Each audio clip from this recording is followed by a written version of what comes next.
வணக்கம் மக்களே. இன்றைக்கி நம்ம இந்த வீடியோவில் ஒரே வருஷத்தில் 14 படங்கள் ஒரே நாளில் 3 படம் ரிலீஸ் ஆகிருக்கு. எல்லாத்தையுமே ஹிட்டு கொடுத்த ஒரு தமிழ் ஹீரோவை பற்றி தான் பார்க்க போகிறோம். அந்த தமிழ் ஹீரோ யார் என்னங்கிறத இந்த வீடியோவில் ரொம்ப விரிவான ஒரு தொகுப்பாக பார்க்கலாம் வாங்க. எல்லாருமே இதை சொன்ன உடனே பெரிய ஹீரோ நடிகர் கமலஹாசன், நடிகர் ரஜினிகாந்த் அப்படி தான் நினைப்பீங்க. ஆனால் இது அவங்க இல்லை. ஒரு ஒளிப்பதிவாளராக இருந்துட்டு இதுக்கப்புறமா ஒரு இயக்குனராக மாறும்போது பாலு மகேந்திரா அவர்கள் முதலாக ஒரு இயக்கிய ஒரு படம் தான் கோகிலான்ற படம். இந்த படத்தில் நடிகர் கமலஹாசன், சோபா, ரோஜா ரமணி இவங்கெல்லாம் நடிச்சிருப்பாங்க.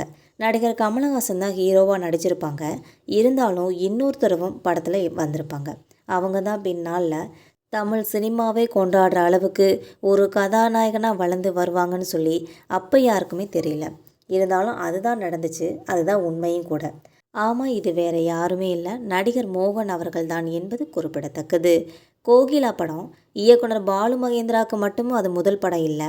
மைக் மோகன் சொல்லி கூப்பிடுற நடிகர் மோகனுக்கும் இதுதான் முதல் படம் என்பது குறிப்பிடத்தக்கது. நடிகர் விஜயோட கோட் படத்தில் வில்லனாக நடித்த அதே நடிகர் மோகன் தான் இவர். மோதிர கையால் குட்டு வாங்கி அறிமுகமான நடிகர் மோகன் அடுத்தடுத்து தமிழில் மூடு பனி, நெஞ்சத்தை கில்லாதன்னு சொல்லி நிறைய படங்களில் தொடர்ந்து நடிச்சிருக்காங்க. இதுக்கப்புறம் கிளிஞ்சல்கள், பயணங்கள், முடிவதில்லைன்னு சொல்லி இவங்களோட வெற்றி படங்களோட வரிசையை சொல்லணும்னா நிறைய போயிட்டே இருக்கும்.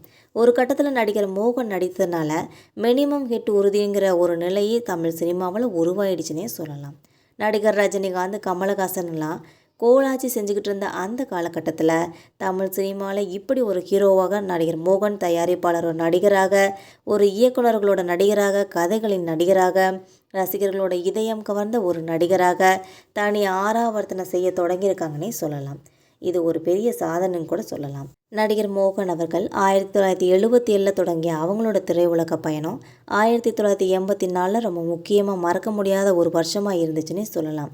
அவங்களோட நடிப்பில் இந்த ஒரு வருஷத்துலே 14 படங்கள் வெளியாகிருக்கு. இதில் ஒரே நாளில் 3 படங்கள் ரிலீஸ் ஆகிருக்கு. இந்த 14 படங்களுமே சூப்பர் ஹிட் ஆகிருக்கு. இது உண்மையான சம்பவம்.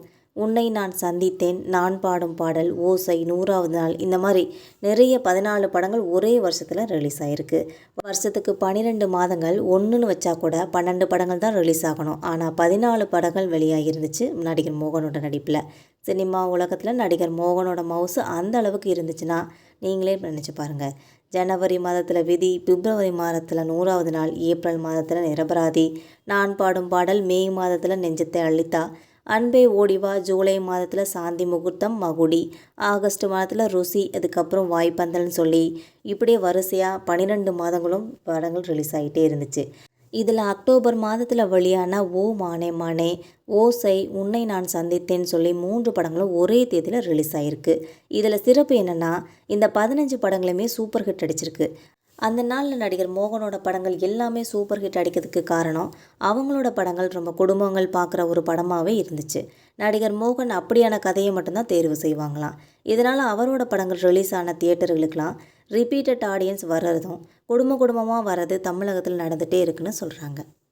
இந்த வீடியோ உங்களுக்கு பிடிச்சிருந்தால் மறக்காமல் சப்ஸ்கிரைப் பண்ணி பெல் ஐகானை கிளிக் பண்ணி வச்சுக்கோங்க. அப்போ தான் நம்ம போகிற ரெகுலர் வீடியோக்கள் உடனுக்குடன் நோட்டிஃபிகேஷனாக வந்து சேரும். தேங்க்யூ.